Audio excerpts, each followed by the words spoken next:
مامۆستایانی خوێندنی کوردی لە شاری کەرکووک ناڕەزایەتی خۆیان دەربڕی بەهۆی دواکەوتنی موچە.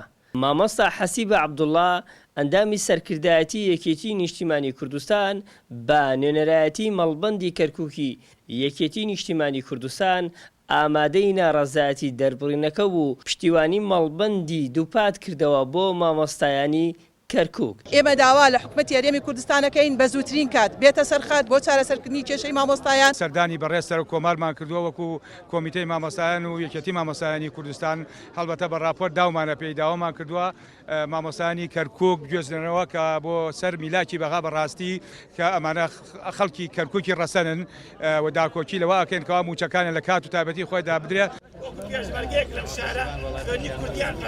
هەروەک مامۆستا ڕەئوف سەعدوڵڵا لە لیژنەی هەڵوێست بۆ داکۆکی لە مافەکانی مامۆستایانی خوێندنی کوردی دەڵێت پێویستە حکوومەتی هەرێمی کوردستان ڕەچاوی ئەوە بکات تەنها خوێندنی کوردی لە پارێزگای کەرکووک بوونی نییە.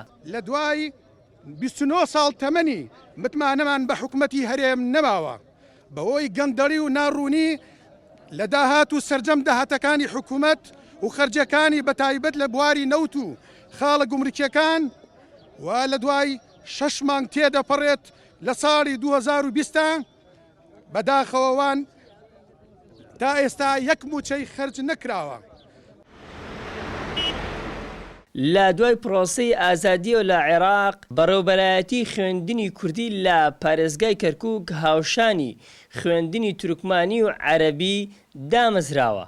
بەهۆی دواکەوتنی موچەکانیان و پاشەکەوتکردنی موچەکانیان مامۆستایانی خوێندنی کوردی چەند ساڵێکە داوا دەکرێت موچەکانیان یاخود لە کاتی خۆیان پێیان بدرێت یاخود موچەکانیان بگوازرێتەوە بۆ سەر حکوومەتی ناوەند.